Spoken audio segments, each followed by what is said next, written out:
Il est ressuscité, Alléluia.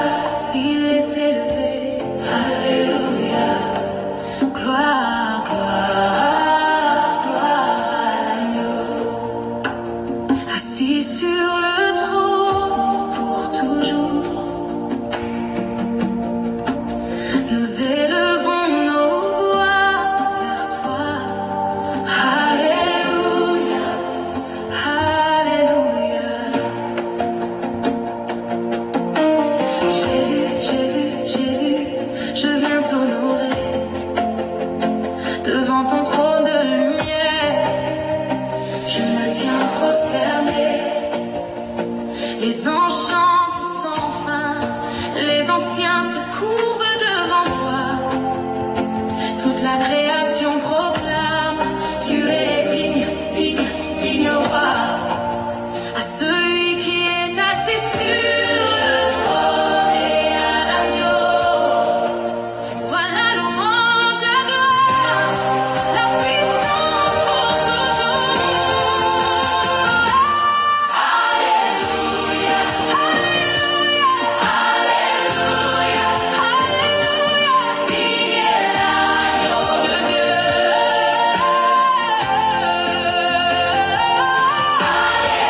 Alléluia, Alléluia, Alléluia, Alléluia, il est saint, il est glorieux. Frères et sœurs dans la foi, chers auditeurs, que la paix et la grâce de notre Seigneur Jésus-Christ, qui est notre force et notre refuge, soient avec chacun de vous. Avec des cœurs ouverts, notre secours vient de l'Éternel qui a fait les cieux et la terre. Que ce moment de méditation soit pour nos âmes une baume de consolation et un souffle de vie nouvelle. Soyez les bienvenus. Amen.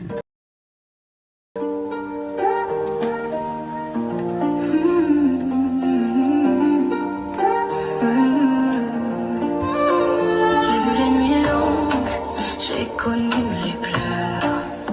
Quand le poids du monde serrait trop fort mon cœur, les vents contraires soufflaient sur mon chemin.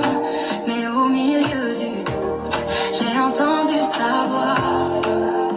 Il m'a murmuré, n'abandonne pas, même dans la vallée, je marche avec toi.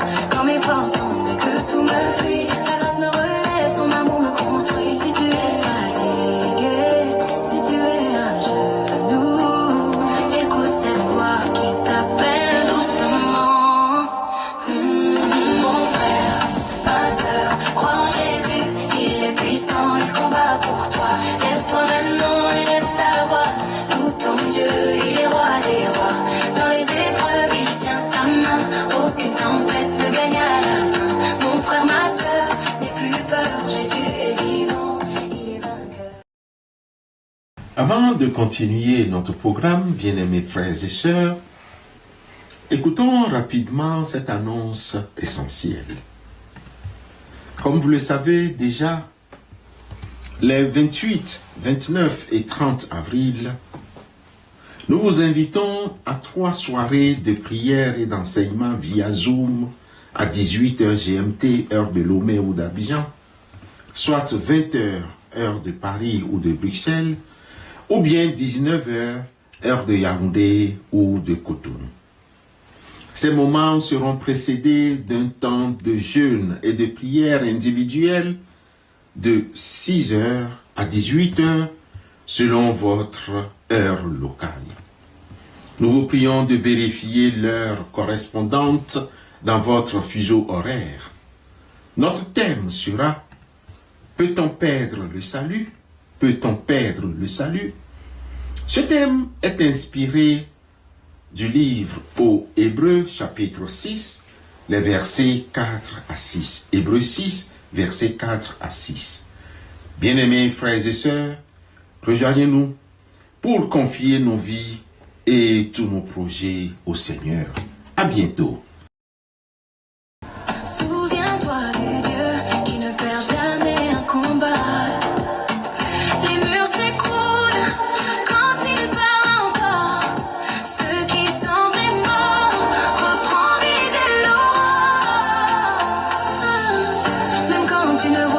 changé.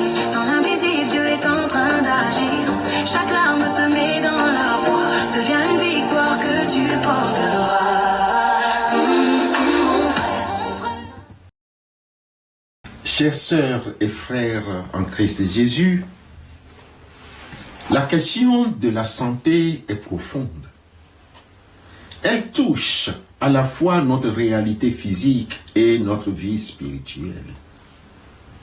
Face à l'explosion actuelle des maladies graves, l'anxiété peut nous gagner et troubler notre sommeil. Ce matin, par la grâce de Dieu, nous aimerions apporter une perspective de guérison qui équilibre réalité biblique et compassion. Dans un premier temps, nous pouvons dire ou bien aborder que la maladie peut être une opportunité pour la gloire de Dieu. Plutôt que d'y voir une punition individuelle, les Écritures nous offrent un cadre d'espérance. Dans l'Évangile selon Jean chapitre 9, les 3 premiers versets, face à l'homme né aveugle, Jésus délie la maladie de la fatalité.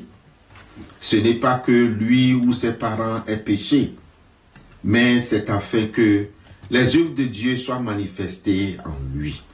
Jean chapitre 9, versets 1 à 3. Bien-aimés frères et sœurs, Dieu travaille à la restauration de notre corps.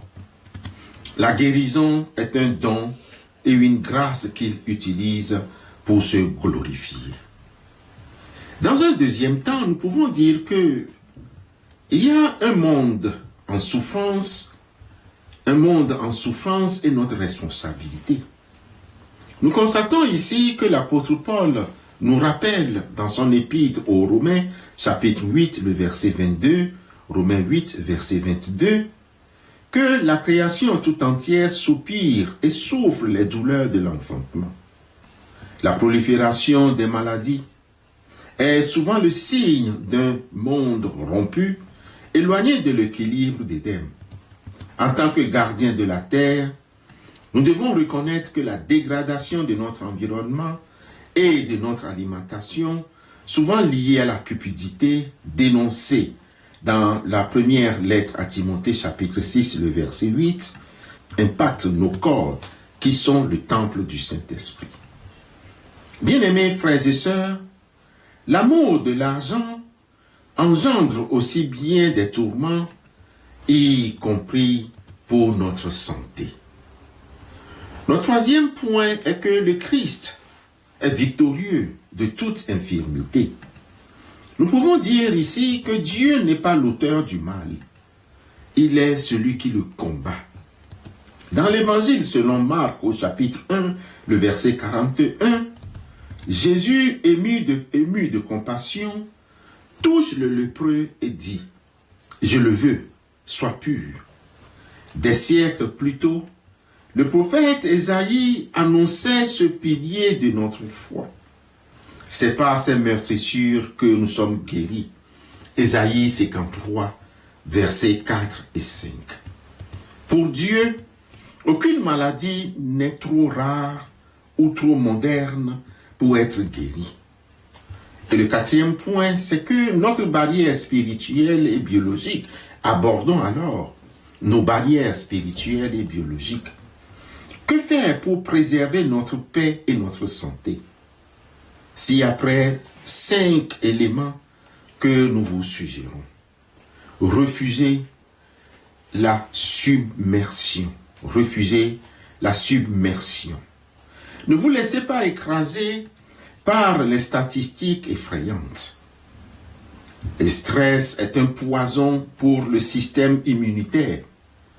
Proclamez, comme le dit dans l'épître aux Philippiens, chapitre 4, le verset 7, « La paix de Dieu gardera vos cœurs et vos pensées en Jésus-Christ. » C'est notre barrière de protection.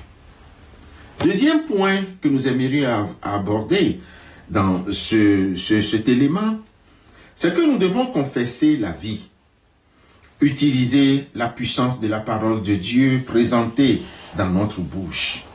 La parole de Dieu est présente dans notre vie.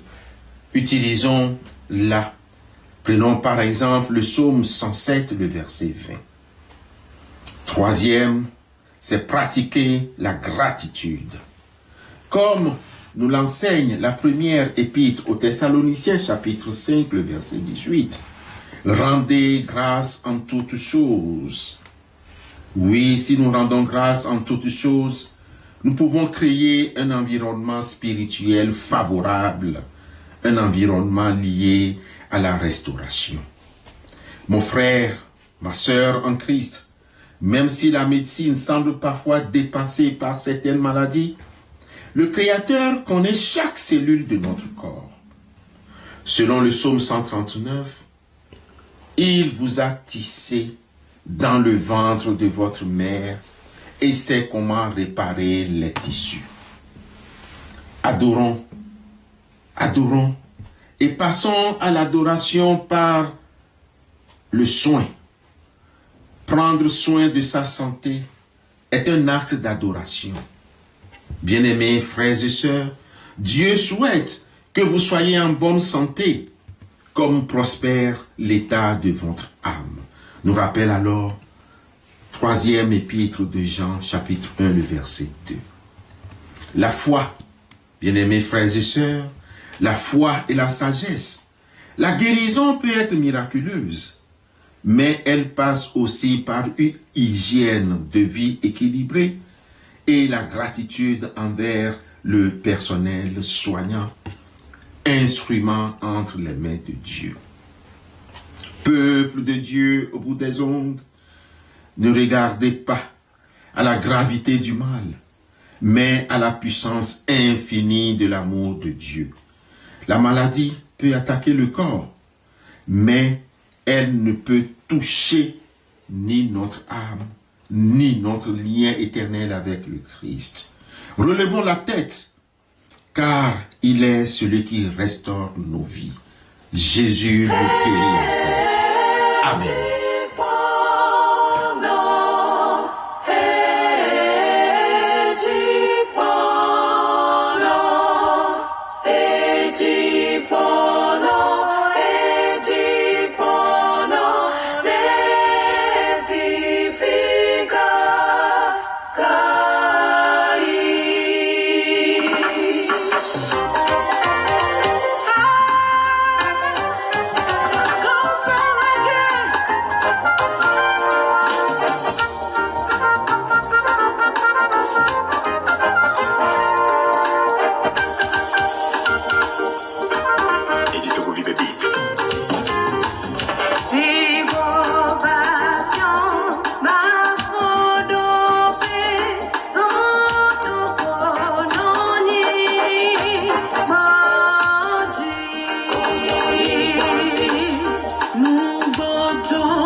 Seigneur éternel, notre Père, nous venons devant toi le cœur rempli de gratitude. Nous te remercions pour le souffle de vie, pour ta fidélité qui se renouvelle chaque matin. Pour les malades, Seigneur, nous te présentons tous ceux qui luttent contre la maladie, qu'elle soit connue ou rare, physique ou de l'âme. Nous te prions pour les personnes atteintes de cancer et de toute forme d'infirmité. Toi, le grand médecin, étends ta main souveraine sur chacun. Que ton esprit apporte la force là où le corps faiblit et que ta paix qui surpasse toute intelligence garde leur cœur en Jésus-Christ. Pour les hôpitaux et les soignants, bénis les hôpitaux, bénis les cliniques et tout le personnel soignant. Donne aux médecins, aux infirmiers, aux auxiliaires et aux chercheurs la sagesse, la patience et l'humanité nécessaires. Que ces lieux de souffrance deviennent par ta grâce des lieux de restauration et de victoire. Pour l'éducation, nous te confions nos écoles, nos lycées, nos collèges et nos universités. Guide les étudiants et les enseignants. Que nos lieux de savoir soient préservés, que la jeunesse y trouve une direction et que l'intelligence soit mise au service du bien et de ta gloire.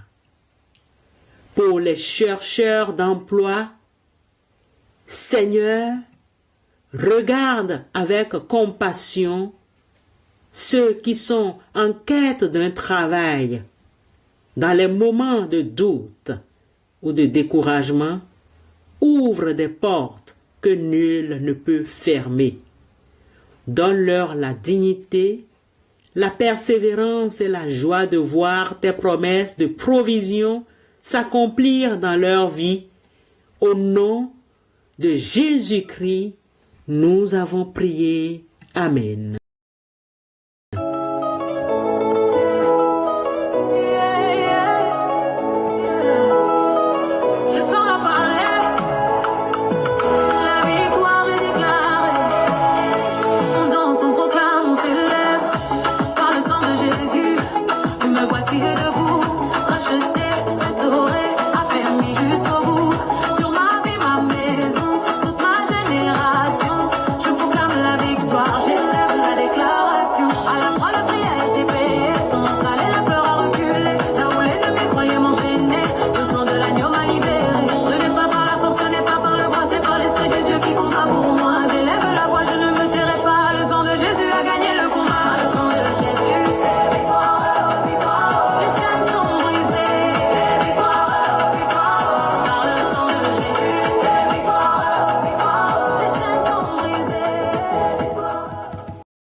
Recevons la bénédiction de la part du Seigneur.